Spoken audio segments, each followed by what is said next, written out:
Hello നമസ്കാരം എല്ലാവർക്കും ഞങ്ങളുടെ യൂട്യൂബ് ചാനലിലേക്ക് വീണ്ടും സ്വാഗതം. ഇത് ഞങ്ങളുടെ വൃന്ദാവന സീരീസിലെ സെക്കൻഡ് പാർട്ടാണ്.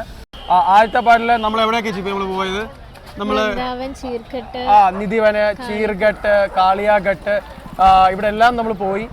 ഇപ്പം നമ്മൾ വന്നിരിക്കുന്നത് ഇത് ഞങ്ങളുടെ സെക്കൻഡ് പാർട്ടാണ്. അപ്പോൾ ആദ്യത്തെ പാർട്ട് കാണാത്ത ആരെങ്കിലും ഉണ്ടെങ്കിൽ പോയി കാണുക, നിങ്ങൾ സപ്പോർട്ട് ചെയ്യുക. അത് കണ്ടതിന് ശേഷം നിങ്ങൾ ഇത് കാണാൻ ശ്രമിക്കുക. അപ്പോൾ നമ്മളിപ്പോൾ ഉള്ളത് ബ്രഹ്മാൻഘട്ടിലാണ്. നമ്മുടെ ഭഗവാൻ ശ്രീകൃഷ്ണന് യശോദാമ്മ ഭഗവാൻ കളിമണ്ണ് തിന്ന സമയത്ത് യശോദാമ്മ വാ തുറക്കാൻ പറയൂല. നമ്മൾ എന്താ നീ കഴിച്ചതെന്ന് ചോദിച്ചു വാ തുറക്കാൻ പറയത്തില്ല. അന്നേരം ഭഗവാന്റെ വായിലുള്ളിൽ നമ്മുടെ ഈ പ്രപഞ്ചം ഫുള്ള് നമ്മുടെ യശോദാമ്മ കാണും. ആ പ്രപഞ്ചം കണ്ട അല്ലെങ്കിൽ ആ ഭഗവാന്റെ ആ വായ്ക്കുള്ളിലെ പ്രപഞ്ചം കണ്ട ആ ഒരു സ്ഥലമാണ് ബ്രഹ്മാൻഘട്ട് എന്ന് അറിയപ്പെടുന്നത്. അപ്പം ആ ഒരു ബ്രഹ്മാൻഘട്ടിലാണ് നമ്മളിപ്പോൾ ഉള്ളത്. അപ്പോൾ നമുക്ക് അവിടുത്തെ ആ കാഴ്ചകളൊക്കെ പോയി നമുക്ക് കാണാം. അതെ, ഇതാണ് നമ്മുടെ ആ ബ്രഹ്മാൻഘട്ടിന്റെ മെയിൻ എൻട്രൻസ് എന്ന് പറയുന്നത്. നല്ല വെട്ടമുണ്ട്, അതാണ് കാണാൻ ചാൻസ് കുറവാണ്. ഇവിടെ എഴുതിയിട്ടുണ്ട് ബ്രഹ്മാൻഘട്ട് എന്ന്. നിങ്ങൾക്ക് ഇവിടെ കാണാൻ പറ്റുമെന്ന് തോന്നുന്നു. കണ്ടോ, ബ്രഹ്മാൻഘട്ട് എന്ന് എഴുതിയേക്കുന്നുണ്ടോ? അപ്പം ഇതാണ് ഇതിൻ്റെ പ്രധാന കവാടം. നമ്മൾ ഇതിലേക്ക് കയറി വരുമ്പോൾ തന്നെ ഇതേയുണ്ട്, ഈ സൈഡിലൊക്കെ ഒരുപാട് കടകളൊക്കെ നമുക്ക് കാണാം. അതുകൊണ്ട് ഇത് എനിക്ക് തോന്നുന്നു ഗേൾസിൻ്റെ ഒരു ഡ്രസ്സൊക്കെയാണെന്ന് തോന്നുന്നു. നമ്മുടെ ഇവിടുത്തെ ഈ ഒരു ടൈപ്പ് ഡ്രസ്സാണ്. പിന്നെ ഇവിടെ ഒരു കട, വേറൊരു കടയാണ് കളിപ്പാട്ടത്തിൻ്റെ ടോയ്സിൻ്റെ ഒക്കെ കടയൊക്കെ ഉണ്ട്. പിന്നെ ഇവിടെ എല്ലാം ഈ ടൈപ്പാണ്, കുഞ്ഞുങ്ങൾക്കൊക്കെ ഇടുന്ന ടൈപ്പ്, നമ്മുടെ രാധയായിട്ടൊക്കെ ഒരുക്കുന്ന ടൈപ്പ് ഡ്രസ്സുകളാണ് ഇവിടെ എല്ലാം ഈ കാണുന്നത്. ഈ ഒരു സൈഡ് ഫുള്ള് നമുക്ക് ഇതുപോലത്തെ കടകളാണ്. പിന്നെ ഇത് ഇങ്ങോട്ട് വരുമ്പോഴത്തേക്ക് നമുക്കിത് ഇവിടെ ഒരു വളയുടെ ഒരു കട കാണാം. ഇത് എന്ത് ടൈപ്പ് വളയാണെന്ന് ചോദിച്ചു കഴിഞ്ഞാൽ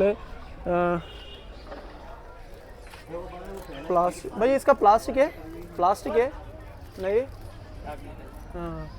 ഇത് പ്ലാസ്റ്റിക് ടൈപ്പ് അല്ലെന്നാണ് അവർ പറയുന്നത്. ഇവിടെ എല്ലാം ഇതുപോലത്തെ തുണിക്കടകളാണ്. ഇതേ നമുക്കിവിടെ കാണാം. പിന്നെ ഈ ഒരു സൈഡിലേക്ക് ഇവിടെ ഒരു മരം നിപ്പുണ്ട്. പിന്നെ നമ്മൾ ഇങ്ങോട്ട് വരുമ്പോഴത്തേക്ക് വൃത്തിയൊക്കെ ഇതുകൊണ്ടത് ഇവിടെയൊക്കെ വൃത്തിയൊന്നുമില്ല. ഇവിടെ നമുക്ക് ഒരുപാട് കച്ചവടക്കാരെയൊക്കെ നമുക്ക് ഇവിടെ കാണാം. അതുകൊണ്ട് ഇതെല്ലാം ആ ഒരു സെയിം ടൈപ്പ് തന്നെയാണ്. എല്ലാ കടകളിലും നമ്മൾ നോക്കുകയാണെങ്കിൽ ഇതുപോലത്തെ ഡ്രസ്സുകളാണ് കൂടുതലും വിൽക്കുന്നത്. പിന്നെ മാലയൊക്കെ ഉണ്ട്, മാല, വള, പിന്നെ ഡ്രസ്സുകൾ, പിന്നെ ഷർട്ട്. ഞാൻ മറ്റേ നിധിവനെന്ന് വാങ്ങിച്ച ടൈപ്പ് ഷർട്ട്, കുഞ്ഞു പിള്ളേർക്ക് വരെ പറ്റുന്ന ഷർട്ടുകളൊക്കെ ഇവിടെ ഉണ്ട്. ബാഗുകളുണ്ട്, ഗേൾസിനൊക്കെ പറ്റിയ ബാഗുകളുണ്ട്. നമ്മളിത് ഇങ്ങോട്ട് വരുമ്പോഴത്തേക്ക് ചെറിയൊരു പട്ടിക്കുട്ടിയെ കാണാം. അങ്ങനെ നമ്മൾ ആ ഒരു ബ്രഹ്മാൻഘട്ടിലേക്ക് എത്തിയിരിക്കുകയാണ്. ഇതാണ് നമ്മൾ ആ ഒരു ഘട്ട്. നമ്മളിപ്പോൾ ഇവിടെ കാണുന്നത് യമുനാ നദിയാണ് നമ്മളിപ്പോൾ ഇവിടെ കണ്ടുകൊണ്ടിരിക്കുന്നത്. നമുക്ക് ആ യമുനാ നദിയുടെ അടുത്തൊക്കെ നമുക്ക് പോവാം. അതാണ്ട് ആ സൈഡിലുള്ള പോലെ തന്നെ ഒരു വ്യൂ പോയിന്റ് ഈ സൈഡിലും ഉണ്ട്. ആ ഒരു വ്യൂ പോയിന്റിലേക്കാണ് ഇപ്പോൾ ഞങ്ങളിതേ പോകുന്നത്. നമുക്ക് അവിടെ ചെന്ന് നിന്ന് കഴിഞ്ഞാൽ നമുക്ക് ഏകദേശം നമുക്ക് നല്ല ഭംഗിയായിട്ട് നമുക്ക് ആ ഒരു യമുനാ നദിയുടെ ആ ഒരു ഭംഗി നമുക്ക് ആസ്വദിക്കാൻ പറ്റും. നല്ല രസമുണ്ട് കേട്ടോ. ഭയങ്കര സൈലൻ്റ് ആണ് കേട്ടോ ഇവിടെ. ഇവിടെ ആൾക്കാരുടെ ഒരു ഇതല്ലാതെ ഈ ഒരു സ്ഥലം ഭയങ്കര സൈലൻ്റ് ആണ്. എങ്ങനെയുണ്ട് ഇപ്പം? ഇത് കൊള്ളാമല്ലേ? ഇപ്പം എങ്ങനെയുണ്ട് ഇപ്പം അവിടെ നിന്നിട്ട്? നല്ല കാറ്റുണ്ട്, നല്ല വ്യൂ, നല്ലൊരു വൈബ് സ്ഥലം. അതെ, നല്ല വൈബ് സ്ഥലമാണ്. പിന്നെ അവിടെ നിന്ന് ഇങ്ങോട്ട് നോക്കുമ്പോഴത്തേക്ക് നമുക്കിവിടെ ഒരു പാലം കാണാം. അത് റെയിൽവേയുടെ ആണോ അതോ മറ്റേ വണ്ടികൾക്ക് പോകാൻ വേണ്ടി ഉള്ളതെന്ന് ഒരു പിടുത്തവും ഇല്ല. പക്ഷെ അവിടെ നല്ല തകൃതിയായിട്ട് പാലം പണിയൊക്കെ നടക്കുന്നുണ്ട്. ഇവിടെ നിന്ന് ആൾക്കാർ ഫോട്ടോ ഒക്കെ എടുക്കുന്നുണ്ട്. ഇതുപോലെ ഞങ്ങൾ നിൽക്കുന്ന പോലെ തന്നെയുള്ള ഒരു വ്യൂ പോയിന്റ് ആണ് അതും. അവിടെ നിന്ന് ആൾക്കാരുണ്ട്. നല്ല ഭംഗി, നമുക്ക് നല്ല അടിപൊളിയായിട്ടുള്ള ഫോട്ടോസൊക്കെ നമുക്ക് അവിടെ നിന്ന് എടുക്കാൻ പറ്റും. ഇതെല്ലാം സ്റ്റെപ്പാണ്. നമുക്ക് ഇതുവഴി ഇങ്ങനെ ഇറങ്ങി വന്നിട്ട് ഈ പടിക്കെട്ട് ഇങ്ങനെ ഇറങ്ങി വന്ന് നമുക്കിത് ഇങ്ങോട്ട് വരാം. ഇവിടെ അവർ വേലി കെട്ടിയിട്ടുണ്ട്. ആരും അങ്ങോട്ട് ആ നദിയിലോട്ട് ഇറങ്ങാതിരിക്കാനായിട്ട് ഇവിടെ ഒരു വേലിയൊക്കെ കെട്ടി വെച്ചിട്ടുണ്ട്. നമ്മളങ്ങനെ ആ വ്യൂ പോയിന്റ് ഒക്കെ കണ്ടത് നമ്മൾ ആ പടിക്കെട്ട് കയറി നമ്മൾ ഇവിടെ അകത്തൊരു ക്ഷേത്രമുണ്ട്. ആ ക്ഷേത്രത്തിലേക്കാണ് നമ്മളിപ്പോൾ പോകുന്നത്.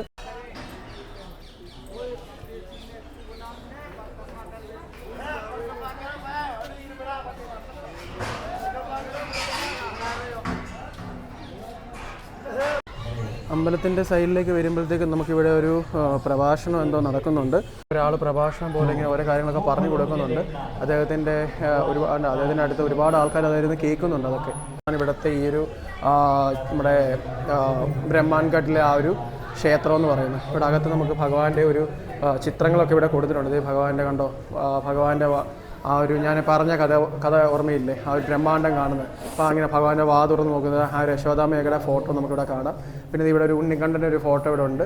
പിന്നെ ഈ ഒരു സൈഡിലും ഉണ്ട് ഭഗവാന്റെ ഒരു ചെറിയൊരു ഫോട്ടോ. ഇത് പക്ഷേ അവർ ഗിൽറ്റൊക്കെ വെച്ച് നല്ല രീതിയിൽ അവർ ചെയ്തിട്ടുണ്ട്.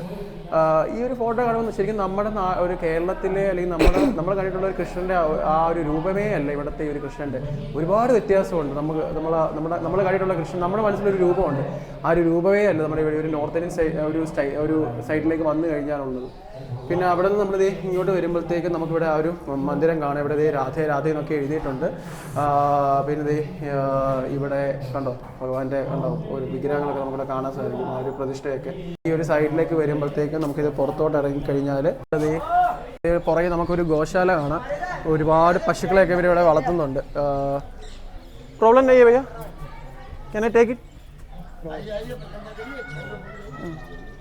നമുക്കിവിടെ ഒരുപാട് ഗോക്കളെയൊക്കെ കാണാൻ സാധിക്കുന്നത്. അവിടെ അവർ ഇത് തിന്നുകൊണ്ടിരിക്കുകയാണ്. ഇത് വൈക്കോലല്ലേ? ഇതെന്തോ അവർ കഴിക്കുന്നുണ്ട്, എന്താണെന്നറിയില്ല. അവർ പശുക്കൾ കഴിക്കുന്നത്. പക്ഷെ നല്ല രസമുണ്ട്. ഇങ്ങനെ ഇത്രയും ഉണ്ട്. ഒരുപാട് ഗോക്കളെയൊക്കെ നമുക്കിവിടെ കാണാൻ സാധിക്കും. അതുകൊണ്ട് ഇവരെല്ലാം പശുക്കളെല്ലാം അവരുടെ ഫുഡ് കഴിച്ചുകൊണ്ടിരിക്കുകയാണ്.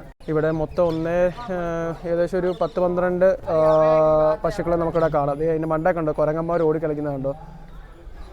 ഈ ഒരു സൈഡിലേക്ക് വരുമ്പോഴത്തേക്ക് നമുക്കിത് ഇവിടെ ആ ഒരു ഞാൻ പറഞ്ഞ നമ്മളെ ഈ ഒരു ബ്രഹ്മാങ്കൻ്റെ കഥയുണ്ടല്ലോ, ആ കഥയിലെ ആ ഒരു മണ്ണാണ് നമ്മളിവിടെ കാണുന്നത്. ഇതുപോലെ ഉരുണ്ടിരിക്കുന്ന ആ ഒരു മണ്ണാണ് ഭഗവാന് വായ്ക്കുള്ളിലാക്കുന്നത്. കണ്ടോ നമുക്കിവിടെ കാണാം. ആ ചിത്രത്തിൽ കണ്ടോ ഭഗവാന്റെ വായ്ക്കുള്ളിൽ ഒരു സ്ഥാനം ഇരിക്കുന്നുണ്ട്. പക്ഷെ അവിടെ അവർ വെച്ചേക്കുന്നത് നെല്ലിക്ക അങ്ങനെ എന്തോ ആണ്.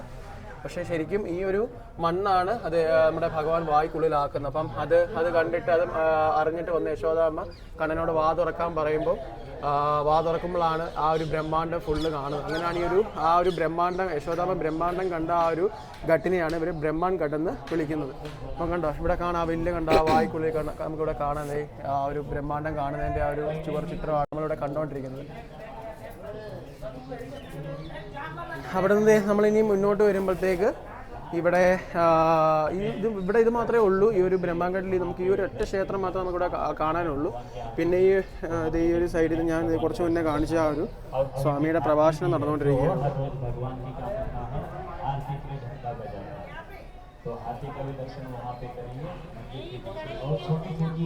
നമ്മൾ കുറച്ച് മുന്നേ കണ്ട ആ ഒരു മരമാണ് ഇവിടെ കണ്ടോ. ഒരുപാട് തുണികളൊക്കെ ഇവിടെ കെട്ടിയിട്ടുണ്ട്.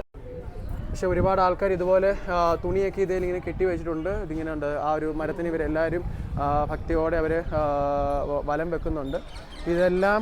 ഇതൊക്കെയാണ് ഇവിടെ ബ്രഹ്മാങ്കട്ടം നമുക്ക് കാണാനുള്ളത്. പിന്നെ അവിടെ നിന്ന് ഇങ്ങോട്ട് വരുമ്പോഴത്തേക്കും നമുക്ക് ആ ഒരു യമുനാ നദിയുടെ ആ ഒരു ഭംഗി നമുക്കിവിടെ കാണാൻ സാധിക്കും. ഞാൻ കുറച്ച് മുന്നേ കാണിച്ച ആ ഒരു പണിതുകൊണ്ടിരിക്കുന്ന ആ പാലവും ഇവിടെ എനിക്ക് തോന്നുന്നു ബോട്ടിംഗ് ഒക്കെ ഉണ്ടെന്ന് തോന്നുന്നു. ആകെ ഒരു 2 ബോട്ട് ഇവിടെ കിടപ്പുണ്ട്. എനിക്ക് തോന്നുന്നു ഇവിടെ എല്ലാം കാണിക്കാൻ വേണ്ടിയായിരിക്കും. ഈ യമുനാ നദി തീരത്ത് ഒരു റൗണ്ട് അടിക്കുന്നതിന് വേണ്ടിയുള്ള ബോട്ടായിരിക്കാം. പക്ഷെ ഇവിടെ ആരെയും കാണുന്നില്ല അല്ലേ? ചിലപ്പോൾ സമയം ഇതായിരിക്കും. അതെ, സമയം ഇതായിരിക്കില്ല, അതുകൊണ്ടായിരിക്കാം. നമ്മളങ്ങനെ ബ്രഹ്മാൻഘട്ടിലെ ആ ഒരു ക്ഷേത്രമൊക്കെ നമ്മൾ കണ്ടു. ക്ഷേത്രം കണ്ടു, ഘട്ട് കണ്ടു. ചിപ്പി നമ്മളിപ്പം വൃന്ദാവനത്തിൽ വന്നിട്ട് നമ്മൾ നിധിവൻ കണ്ടു, ചീർഘട്ട് കണ്ടു, കാളിയാഘട്ട് കണ്ടു, പിന്നെ ഇപ്പം ബ്രഹ്മാൻഘട്ട് കണ്ടു. നിനക്ക് ഏറ്റവും ഇഷ്ടപ്പെട്ടത് ഏതാ? എനിക്ക് എല്ലാം ഇഷ്ടപ്പെട്ടു. എല്ലാം ഓരോരോ സ്റ്റോറീസ് അല്ലേ. നമ്മൾ കുഞ്ഞിലെ തൊട്ട് കേൾക്കുന്ന കഥകളിലെ സ്ഥലങ്ങൾ വന്നൊന്ന് കാണാൻ പറ്റുക. അതുപോലെ തന്നെ നടന്ന കാര്യങ്ങൾ നമുക്കത് വിഷ്വലൈസ് ചെയ്യാൻ പറ്റുന്നുണ്ട് നല്ലോണം ആ സ്ഥലങ്ങളിൽ വരുമ്പോഴത്തേക്കിനും. അതൊരു വല്ലാത്തൊരു ഫീൽ. ശരിയാണ് ചിപ്പി പറഞ്ഞ പോലെ തന്നെ നമ്മളിവിടെ വന്നു കഴിയുമ്പം ഇതൊക്കെ നേരിട്ട് കാണുമ്പോൾ നമ്മൾ കഥകളിൽ വായിച്ചിട്ടുള്ളത് നമ്മളിങ്ങനെ നേരിട്ട് വന്ന് കാണുമ്പം ഉണ്ടാകുന്ന ഒരു അനുഭവമുണ്ട്. ഒരു വല്ലാത്തൊരു അനുഭവമുണ്ട്. അത് ശരിക്കും നമുക്കത് ഫീൽ ചെയ്യാൻ സാധിക്കുന്നുണ്ട്. ശരിക്കും ഇതൊരു ഭയങ്കര ഒരു ബ്ലെസ്ഡ് ആയിട്ടാണ് ഞങ്ങൾക്ക് രണ്ടുപേർക്കും ഫീൽ ചെയ്യുന്നത്. ഇതൊക്കെ ഇങ്ങനെ വന്ന് കാണാൻ പറ്റും നമ്മൾ ഒരിക്കലും വിചാരിക്കുന്നില്ല. പക്ഷേ എല്ലാത്തിനും ഒരു നിമിത്തമുണ്ട്. അപ്പം ഞങ്ങളുടെ ലൈഫിൽ ഞങ്ങൾക്ക് ഇതിപ്പോഴാണ് ഞങ്ങൾക്ക് കാണാനൊരു അവസരം ദൈവമായിട്ട് അത് ഉണ്ടാക്കി തന്നത്. അപ്പം അത് വന്നിങ്ങനെ കാണാനും ഇതെല്ലാം ഇങ്ങനെ നമ്മുടെ ഭഗവാന്റെ ആ ഒരു സാന്നിധ്യം ഉണ്ടായിരുന്ന ഒരു സ്ഥലങ്ങളൊക്കെ ഇങ്ങനെ വന്ന് ദർശിക്കുമ്പോൾ കിട്ടുന്ന ഒരു ഭയങ്കര ഒരു ഭാഗ്യമായിട്ട് ഞങ്ങൾ കരുതുന്നു. അങ്ങനെ ഞങ്ങളുടെ അടുത്ത ആ ഒരു സ്പോട്ടിൽ എത്തിയിരിക്കുകയാണ്. ഈ ഒരു സ്ഥലത്ത് ഞങ്ങളിപ്പോൾ ഇരിക്കുന്ന ആ ഒരു സ്ഥലത്താണ്. എവിടെയാ ചിപ്പി നമ്മുടെ ഈ സ്ഥലം? അതെ, ചിന്താഹരൻ ഘട്ട്. ഇതാണ് ഞാൻ പറഞ്ഞ ആ ചിന്താഹരൻ ഘട്ട്. ആ ഘട്ടിലാണ് ഞാനിത് ഇപ്പോൾ ഇരിക്കുന്നത്. അപ്പം എന്താണ് ചിന്താഹരൻ ഘട്ട് എന്ന് പറയുന്നത്? നമ്മൾ ബ്രഹ്മാഘട്ടിൽ കണ്ടു നമ്മുടെ ഭഗവാന്റെ വായ്ക്കുള്ളിൽ അദ്ദേഹം ആ ഒരു മണ്ണ് കഴിച്ചപ്പോൾ നമ്മുടെ യശോദാമ്മ നമ്മുടെ ഭഗവാന്റെ വായ്ക്കുള്ളിൽ ആ പ്രപഞ്ചം കണ്ടെന്ന് ഞാൻ പറഞ്ഞു. അപ്പം അത് കണ്ട് പേടിച്ച് അല്ലെങ്കിൽ എന്താണ് സംഭവിക്കുന്നതെന്ന് ഓർത്ത് പേടിച്ചിരുന്ന ആ ഒരു യശോദാമ്മയുടെ അടുത്തേക്ക് ഭഗവാൻ മഹാദേവൻ വരികയും നമ്മുടെ യശോദാമ്മയുടെ ആ ഒരു സംശയങ്ങളെല്ലാം തീർത്തു കൊടുക്കുകയും ചെയ്തു എന്നാണ് പറയപ്പെടുന്നത്. അപ്പോൾ ആ ഒരു സ്ഥലമാണ് ചിന്താഹരൻ ഘട്ട് എന്ന് പറയുന്നത്. വെച്ചാൽ യശോദാമ്മയുടെ ആ ചിന്തകളെല്ലാം അല്ലെങ്കിൽ ആ ഒരു സംശയത്തിലിരുന്ന ആ സംശയത്തോടിരുന്ന ആ ചിന്തകളെല്ലാം മാറ്റിക്കൊടുത്ത ആ ഒരു ഘട്ടിനെയാണ് നമ്മൾ ചിന്താഹരൻ ഘട്ട് എന്ന് പറയുന്നത്. അപ്പം ആ ഒരു ഘട്ടിലെ കാഴ്ചകളാണ് നമ്മളിനി കാണാൻ പോകുന്നത്. നമുക്കിത് ഇതിൻ്റെ അകത്തേക്ക് വരുമ്പം തന്നെ കണ്ടോ ഒരുപാട് ഗോക്കളെയൊക്കെ നമുക്കിവിടെ കാണാം. അത് കണ്ടത് ഇതിങ്ങനെ ഗോക്കളെല്ലാം ഇതിനകത്തൂടെ ഇങ്ങനെ നടക്കുന്നുണ്ട്. പിന്നെ ദേ ഇവിടെ ഒരു ക്ഷേത്രമുണ്ട്. നമുക്ക് ആ ഒരു ചിന്താഹരൻ ഘട്ടിൽ ഇവിടെ നമുക്കൊരു ക്ഷേത്രം കാണാം. ഇവിടെ ഈ കാണുന്നത് ചിന്താഹരൻ മഹാദേവ് ആണോ? ഞാൻ പറഞ്ഞില്ലേ ഇവിടെ മഹാദേവൻ നമ്മുടെ യശോദാമ്മയുടെ ആ ഒരു സംശയം എല്ലാം തീർത്ത് കൊടുക്കുന്നുണ്ട്. അപ്പോൾ ആ ഒരു മഹാദേവൻ്റെ പ്രതിഷ്ഠയാണ് നമ്മളിപ്പോൾ ഇവിടെ ഈ കാണുന്നത്. അപ്പോൾ ഇങ്ങോട്ട് വരുമ്പോഴത്തേക്ക് നമുക്കിവിടെ കാണാം. ഇവിടെ ആ ഗേറ്റെല്ലാം പൂട്ടിയിരിക്കുകയാണ്. ഗ്രില്ലൊക്കെ ഇട്ടിട്ടുണ്ട് ഇവിടെ. നമുക്കിവിടെ നിന്നാൽ ഇവിടെ വെള്ളം ചവിട്ടി നമ്മളിങ്ങനെ ചെന്ന് നമുക്കിവിടെ ഈ മഹാദേവൻ്റെ ആ ഒരു പ്രതിഷ്ഠയൊക്കെ നമുക്കിവിടെ കാണാം. ഇത് കണ്ടോ, ഇതാണ് ഇവിടുത്തെ ആ ഒരു മഹാദേവൻ്റെ നമ്മുടെ ചിന്താഹരൻ ഘട്ടിലെ മഹാദേവൻ്റെ ആ ഒരു പ്രതിഷ്ഠ. ഇവിടെ നിന്ന് നമുക്ക് ഇങ്ങോട്ട് വരുമ്പോഴത്തേക്ക് നമുക്ക് പിന്നെ നമുക്ക് ഗോക്കളെയൊക്കെ നമുക്കിവിടെ കാണാം. അവിടെ നിന്ന് നമ്മളിതേ ഈ ഒരു സൈഡിലേക്ക് വരുമ്പോഴത്തേക്ക് ഇവിടെ നമുക്ക് ആ ഒരു യമുനാ നദി നമുക്ക് കാണാൻ സാധിക്കും. ഇവിടെ ഉണ്ട് നമ്മൾ അവിടെ കണ്ട പോലെ തന്നെ വ്യൂ പോയിൻ്റൊക്കെ നല്ല ഗോപുരമൊക്കെ അത് നല്ല രസമുണ്ട് ഇതൊക്കെ കാണാനായിട്ട്. ഇത് ഇവിടെ കണ്ടോ, ഇവിടെ നമ്മുടെ ആ ഒരു ബ്രഹ്മാൻഘട്ടിലുള്ള പോലെ തന്നെ ഇവിടെ ഉണ്ട് ഗോശാല. എനിക്ക് തോന്നുന്നു ഈ ഒരു ഗോശാലയിലെ പശുക്കളെ ആയിരിക്കും നമ്മൾ കുറച്ച് മുന്നേ കണ്ടത്. ഇതുപോലെ ഒരുപാട് പശുക്കളെ നമുക്കിവിടെ കാണാൻ സാധിക്കും. ഇതെല്ലാം എനിക്ക് തോന്നുന്നു ഇത് അതിൻ്റെ ഫുഡ് ടൈം ആണെന്ന് തോന്നുന്നു. എല്ലാ പശുക്കളും അവിടെ നിന്ന് ഫുഡ് കഴിക്കുന്നു. അവിടെ നിന്ന് ഈ ഒരു സൈഡിലേക്ക് ചിപ്പി ഇപ്പം കൂടെ ഇറങ്ങി പോകുന്ന ആ ഒരു യമുനാ നദിയുടെ ആ ഒരു സൈഡിലേക്കാണ് ഈ പടവുകൾ ഇറങ്ങി നമ്മളിതേ വീണ്ടും ആ ഒരു ഇതിലേക്കാണ് പോകുന്നത്. നമുക്കത് അങ്ങോട്ട് പോകും. നേരത്തെ ഇവിടെ വരെ ആ ഒരു നമ്മുടെ ആ ഒരു യമുനാ നദി ഉണ്ടായിരുന്നെന്ന് തോന്നുന്നു. പക്ഷേ ഇപ്പം ഏതെങ്ങനെ വലിഞ്ഞ് ഇപ്പം അങ്ങ് ദൂരത്തൂടെയാണ് അത് ഒഴുകുന്നത്. അതുകൊണ്ട് അവിടെ അതെല്ലാം എനിക്ക് തോന്നുന്നു ചതുപ്പ് നിലമാണെന്ന് തോന്നുന്നു. നമുക്ക് അങ്ങോട്ടൊന്നും പോകാൻ സാധിക്കുകയില്ല. നമുക്ക് ഇവിടെ നിന്നുകൊണ്ട് നമുക്ക് ആ ഒരു നദിയുടെ ആ ഒരു ഭംഗി നമുക്കിവിടെ നിന്ന് കാണാം. ഇത് കണ്ടോ, ഇങ്ങനെ വൈകുന്നേരം ആയപ്പോഴത്തേക്ക് നമ്മുടെ സൂര്യൻ അസ്തമിക്കാൻ റെഡിയായിട്ട് നിൽക്കുന്നു നമ്മുടെ സൂര്യൻ. അവിടെ നമുക്കത് ഒരു പക്ഷികളെയൊക്കെ കാണാം. പിന്നെ നമ്മളാ ക്രോസ് ചെയ്ത് വന്ന ആ ഒരു റെയിൽവേ ബ്രിഡ്ജിൻ്റെ പണി തകൃതിയായിട്ട് അവിടെ നടക്കുന്നുണ്ട്. ഇവിടെ നിന്ന് കഴിഞ്ഞാൽ നമുക്ക് ആ ഒരു ചിന്താഹരൻ ഘട്ടിൻ്റെ ഒരു ഏകദേശം ഒരു പിക്ചർ നമുക്കിവിടെ നിന്നാൽ കാണാൻ സാധിക്കും. കണ്ടോ, ഇതാണ് ആ ഒരു ചിന്താഹരൻ ഘട്ടിൻ്റെ ഒരു വ്യൂ എന്ന് പറയുന്നത്. നമുക്കിവിടെ നിന്ന് കാണുമ്പോൾ നമ്മുടെ ഈ ഒരു നദിയുടെ ആ ഒരു സൈഡിൽ നിന്ന് കാണുമ്പോൾ ഉള്ള ഒരു വ്യൂ പോയിൻ്റാണ് നിങ്ങളിപ്പോൾ ഈ കണ്ടുകൊണ്ടിരിക്കുന്നത്. ഒരു മരം നിറച്ച് നമ്മൾ ഇവിടെ ഇരുന്നപ്പോൾ നമ്മൾ കണ്ട ഒരു കാഴ്ചയാണ്. എന്താ ഈ ഒരു മരത്തിൻ്റെ ഇവിടെ ഇതാണ് നമ്മുടെ ചിന്താഹരൻ ഘട്ടിലെ ആ ഒരു മഹാദേവൻ്റെ ക്ഷേത്രം. അതിൻ്റെ തൊട്ടടുത്ത് തന്നെ ഒരു മരത്തിൽ ഫുള്ള് തത്തമ്മയാണ്. ഇതുണ്ടോ, മൊത്തം നമ്മൾ ഈ കാണുന്ന തത്തമ്മ എന്ത് രസമുണ്ടെന്ന് നോക്കി. ഇതുണ്ടോ, എത്ര തത്തമ്മയാന്ന് നോക്കി. 1, 2, 3 എണ്ണാൻ പറ്റുന്നത് അത് അത്രയും മാത്രം ഉണ്ട്. ഓരോ ജില്ലയിലും ഓരോ തത്തമ്മയായിട്ട് ഇരിക്കുന്നത്. നല്ല രസമുണ്ട് കേട്ടോ അത് കാണാനായിട്ട്. ഈ ഒരു അമ്പലത്തിൻ്റെ സൈഡിൽ തന്നെ നമുക്ക് ഇവിടുത്തെ ഇങ്ങനെ ഒരു ചെറിയൊരു സ്റ്റെപ്പ് കയറി വരുമ്പം തന്നെ നമുക്കിവിടെ ഒരു ചെറിയൊരു ക്ഷേത്രം നമുക്കിവിടെ കാണാം. ഇത് ഗണപതിയാണോ? ഗണപതിയല്ലേ ഇത്? ഗണപതി ഹോമത്തിൻ്റെ അല്ലേ? ഗണപതി ഹോമല്ല, ഇത് മഹാവിഷ്ണു ചോദിച്ചേ, തിരുമേണ്ടി ചോദിച്ചേ ഏത് പ്രതിഷ്ഠയാണ്. भाई इसका महादेव है, इधर ദുർഗാദേവി നമ്മുടെ ദുർഗാദേവിയുടെ ഒരു പ്രതിഷ്ഠയാണ് ഇവിടെ കാണുന്നത്. അപ്പോൾ ഇവിടെ നമുക്ക് കാണാം, ഇവിടെ ഒരു രാവിലത്തെ എന്തോ ഹോമത്തിന് വേണ്ടിയുള്ള ഇവിടെ ഇങ്ങനെ കത്തുന്നുണ്ട്. ഒരു ശൂലം കാണാം. പിന്നെ വേറൊന്നുമില്ല നമുക്കിവിടെ കാണാനായിട്ട്. ഇതാണ് ഇവിടുത്തെ പ്രധാനമായിട്ട് നമുക്കിവിടെ കാണാനുള്ളത്. ഇവിടെ ഒരു ദുർഗാദേവിയുടെ ഒരു ക്ഷേത്രവും പിന്നെ നമ്മുടെ ആ ഒരു മഹാദേവൻ്റെ പേടിച്ചിരുന്ന ആ ഒരു യശോദാമ്മയുടെ ചിന്തകളെ അകറ്റാനായിട്ട് വന്ന മഹാദേവൻ്റെ ആ ഒരു പ്രതിഷ്ഠയും നമുക്കിവിടെ കാണാൻ സാധിക്കും. അപ്പോൾ ഈ രണ്ട് പ്രതിഷ്ഠകളാണ് നമുക്കിവിടെ ഈ ഒരു ചിന്താഹരൻ ഘട്ടിലുള്ളത്. അപ്പം ഇതാണ് ആ ഒരു ചിന്താഹരൻ ഘട്ടിൻ്റെ ഒരു ഓവറോൾ വ്യൂ. കണ്ടോ, ഇതാണ് ആ ഒരു വ്യൂ. നമ്മളിനി നേരെ പുറത്തോട്ട് ഇറങ്ങുകയാണ്. പുറത്തോട്ട് ഇറങ്ങി നമുക്കിനി നേരെ നമ്മുടെ അടുത്ത ആ ഒരു പ്രേം മന്ദിറിലേക്ക് നമുക്കിനി പോവാം. ഈ കാണുന്നതാണ് നമ്മുടെ ആ ഒരു ചിന്താഹരൻ ഘട്ടിൻ്റെ ഒരു കവാടം. ഇതുവഴിയാണ് നമ്മൾ വന്നത്. ഈ ശരിക്കും പറഞ്ഞാൽ ഒരു ചെറിയൊരു ഗ്രാമം പോലത്തെ ഒരു സ്ഥലമാണ് കേട്ടോ. ഇവിടെ ആ ഒരു നദി ഉണ്ടെന്നേ ഉള്ളൂ. നദിയുടെ ആ ഒരു നദി ഓരോ ഘട്ടുകളായിട്ട് നമ്മൾ പറയുന്നത്. അപ്പുറത്ത് നമ്മൾ 1 കിലോമീറ്റർ അകലെയാണ് ബ്രഹ്മാൻ ഘട്ട് ഉള്ളത്. ഇവിടെ നമ്മൾ ഇങ്ങോട്ട് വരുമ്പോൾ ഇവിടെ ചിന്താഹരൻ ഘട്ട്. ഇങ്ങനെയാണ് ഇവിടുത്തെ സ്ഥലങ്ങൾ. ഈ ഒരു സൈഡിലേക്ക് വരുമ്പോഴത്തേക്ക് ഒരുപാട് കുറച്ച് കടകൾ നമുക്ക് കാണാം. പിന്നെ ആൾക്കാർ പണി കഴിഞ്ഞ് ട്രാക്ടറിൽ വരുന്നു. ഈ ഒരു സൈഡിൽ എന്തോ ചെടിയാണോ എന്നറിയില്ല. ഇവിടെ എന്തൊക്കെ കൃഷിയൊക്കെ നടക്കുന്നുണ്ട്. പിന്നെ ഇവിടുത്തെ മെയിൻ എന്ന് പറയുന്നത് ഈ ഗോകുലം തന്നെയാണ്. ഗോകുലമാണ് ഇവിടെ കൂടുതലും ഉള്ളത്. ഭഗവാൻ കൃഷ്ണൻ്റെ ഒരു മണ്ണായതുകൊണ്ട് ഇവിടെ കൂടുതലും ഗോകുലമാണല്ലോ കാണാൻ സാധ്യത കൂടുതൽ. അപ്പം ആ ഒരു ഗോകുലമൊക്കെ നമുക്കിവിടെ കാണാം. അങ്ങനെ നമ്മൾ നമ്മുടെ അടുത്ത ലൊക്കേഷനിൽ എത്തിയിരിക്കുകയാണ്. ഞങ്ങളിപ്പോൾ ഞങ്ങളുടെ പുറകെ നിങ്ങൾക്ക് കാണാതെ ഈ കാണുന്നതാണ് ആ ഒരു പ്രേം മന്ദിർ, വൃന്ദാവനത്തിലെ ആ ഒരു പ്രേം മന്ദിർ എന്ന് പറയുന്നത്. അപ്പം ഈ ഒരു പ്രേം മന്ദിറിൻ്റെ കാഴ്ചയിലാണ് നിങ്ങൾ ഇനി അടുത്തത് കാണാൻ പോകുന്നത്. ഇപ്പോൾ സമയം ഒരുപാട് വൈകി. ഇപ്പോൾ സമയം ഏകദേശം 7 മണിയോട് അടുത്ത് ആയിട്ടുണ്ട്. അപ്പം നല്ല തിരക്കുണ്ട്. അപ്പം ആ ഒരു തിരക്കിനിടയ്ക്ക് നമുക്ക് ഇവിടുത്തെ കാഴ്ചകളൊക്കെ നമുക്ക് പെട്ടെന്ന് നമുക്ക് കാണാം.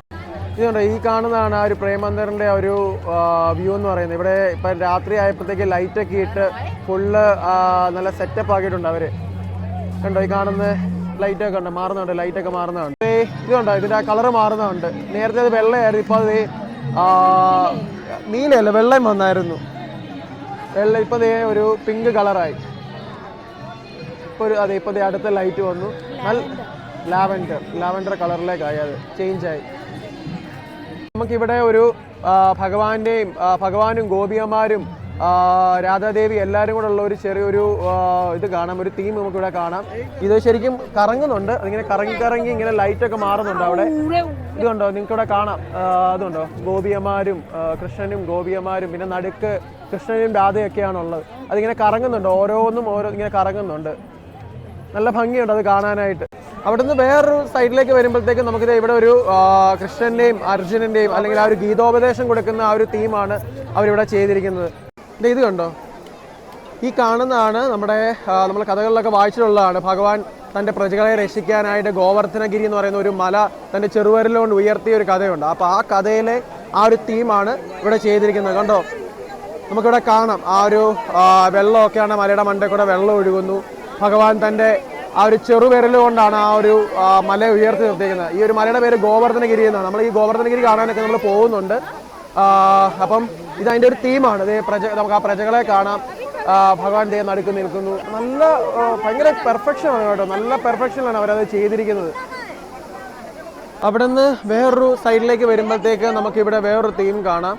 ഇത് ശരിക്കും എന്താന്ന് ചോദിച്ചു കഴിഞ്ഞാൽ എനിക്കും മനസ്സിലായിട്ടില്ല. ഒരുപാട് ആൾക്കാർ ഭജന ഇരിക്കുന്ന പോലത്തെ ഒരു തീമാണ് നമ്മളിവിടെ കാണുന്നത്. ഇവിടെ നിന്ന് ഇങ്ങോട്ട് അടുത്ത ഇതിലേക്ക് വരുമ്പോഴത്തേക്ക് ഇവിടെ എനിക്ക് തോന്നുന്നു രാധയുണ്ട്.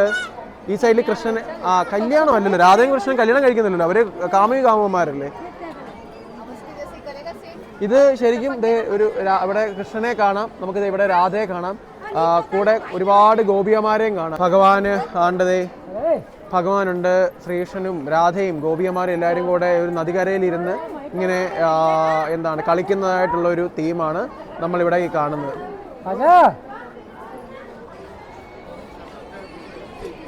അവിടെ നിന്ന് നമ്മൾ ഇങ്ങോട്ട് അടുത്ത ഒരു സെക്ഷനിലേക്ക് വരുമ്പോഴത്തേക്ക് ഇവിടെ ഒരു നമുക്ക് പൂർണ്ണചന്ദ്രനെയും അതിൻ്റെ മുന്നിൽ കൃഷ്ണനും രാധയും ഗോപികമാരെയും ഒക്കെ നമുക്കിവിടെ കാണാം. ഇവര് നൃത്തം ചെയ്യാൻ തോന്നുന്നു അല്ലേ, അത് നൃത്തം ചെയ്യുന്ന ഒരു തീമാണിത്. പൂർണ്ണചന്ദ്രനെയൊക്കെ നമുക്കിവിടെ കാണാം ബാക്ക് സൈഡിൽ. അത് കാണുന്നത് ചന്ദ്രനാണ് കേട്ടോ, അതങ്ങനെയാണ് അവർ ചെയ്ത് വെച്ചിരിക്കുന്നതാണ്. അടുത്തൊരു തീം നമുക്കിവിടെ കാണാം. നല്ല ഭംഗിയുണ്ടല്ലേ. ഇത് കണ്ടോ, ആ ഒരു പൂവിൻ്റെ അകത്ത് ഭഗവാന്റെ ആ ഒരു ഇത് കണ്ടോ, ഇരിക്കുന്നത് ഭഗവാനാണ്. അവിടെ കണ്ടോ കാണുന്നത് നമ്മുടെ ഭഗവാനെയും രാധയും കൂടെ ഒരു ഊഞ്ഞാലയിലിരുത്തി ഇങ്ങനെ ആട്ടുന്ന ഗോപികമാർ, ചുറ്റിനും ഗോപികമാരെയൊക്കെ നമുക്ക് കാണാം. നല്ല രസമുണ്ട് കേട്ടോ ഇത് കാണാനായിട്ട്. കണ്ടതിൽ വെച്ച് എനിക്ക് തോന്നുന്നു ഏറ്റവും നല്ല ഭംഗിയുള്ള ഇതാണ്. കാരണം ആ പൂവും അതിൻ്റെ ആ ഒരു ഭംഗിയും എല്ലാം കൂടെ ആകുമ്പോഴത്തേക്കും അടിപൊളിയാണ്, സൂപ്പറാണ് ഇത് കാണാനായിട്ട് കേട്ടോ. അപ്പോൾ ഇതൊക്കെയാണ് നമുക്ക് ഈ പ്രേം മന്ദിറിൽ നമുക്ക് കാണാനുള്ളത്. ശരിക്കും പറഞ്ഞാൽ ഇതൊരു വെർത്താണ് കേട്ടോ. നമുക്ക് ഇവിടെ ഫ്രീ ആണ്, ഇവിടെ എൻട്രി ഫീ അങ്ങനെ ഒന്നുമില്ല, നമുക്കിവിടെ ഫ്രീ ആയിട്ട് കയറാം. വരുമ്പം നിങ്ങൾ വൈകുന്നേരം വരാൻ ശ്രമിക്കുക, അപ്പോൾ കുറച്ചുകൂടെ നമുക്ക് അതിൻ്റെ ഒരു ഭംഗി അറിയാൻ പറ്റും. ഈ ലൈറ്റൊക്കെ ഉണ്ടെങ്കിൽ അതിൻ്റെ ഒരു ഭംഗി നമുക്ക് ശരിക്കും കാണാൻ പറ്റത്തുള്ളൂ അല്ലേ. ശരിക്കും ഒരുപാടുണ്ട് നമുക്ക് കാണാനായിട്ട്. ഓരോ നമ്മൾ കഥകളൊക്കെ വായിച്ചിട്ടുള്ള ആ തീമുകളും ആ കാര്യങ്ങളും ഒക്കെ നമുക്കിവിടെ വന്നാൽ കാണാൻ സാധിക്കും. പിന്നെ അത് മാത്രമല്ല, ഈ ലൈറ്റ്, ഇതാണ് ഇതിൻ്റെ ഹൈലൈറ്റ് എന്ന് പറയുന്നത്. ഈ ഒരു പ്രേം മന്ദിറിലെ ഈ ഒരു മന്ദിരത്തിൻ്റെ ആ ഒരു ലൈറ്റിങ് നല്ല അടിപൊളിയാണ്. ഇങ്ങനെ രാത്രിയിൽ ഇതിങ്ങനെ ഓരോ ലൈറ്റ് ഇങ്ങനെ ചേഞ്ച് ചെയ്ത് വരുന്ന നല്ല രസമാണ്. ഇങ്ങനെ നമ്മൾ ആ ഒരു വൃന്ദാവനത്തിലെ കാഴ്ചകളൊക്കെ ഏകദേശം കാഴ്ചകളൊക്കെ നമ്മൾ കണ്ടു. നമ്മൾ ഇന്ന് നിധിവനിൽ പോയി, പിന്നെ ചീർഘട്ടിൽ പോയി, പിന്നെ കാളിയഘട്ടിൽ പോയി, ബ്രഹ്മഘട്ട് കണ്ടു, നമ്മുടെ ചിന്താഹരൻ ഘട്ട് കണ്ടു, പിന്നെ നമ്മൾ ഫൈനലി നമ്മൾ ആ ഒരു പ്രേമമന്ദിരം കണ്ടു. അപ്പം ഇതൊക്കെയാണ് വൃന്ദാവനിലെ മെയിൻ സ്ഥലങ്ങൾ. അപ്പം നിങ്ങൾ ഒരു 2-3 ദിവസത്തേക്കൊക്കെ വരികയാണെങ്കിൽ നിങ്ങൾക്ക് ഓരോ ദിവസം ഓരോ സ്ഥലങ്ങളായിട്ട് പോയി കാണാൻ സാധിക്കും. അപ്പം നാളെ നമ്മളിനിയും പോകുന്നത് നമ്മൾ ബർസാനിലേക്കാണ്. അപ്പം ആ ഒരു ബർസാനിലെ കാഴ്ചകളുമായിട്ട് അടുത്തൊരു വീഡിയോയിലേക്ക് വരും വരെ എല്ലാവർക്കും അതെ ടാറ്റ, ബൈ ബൈ.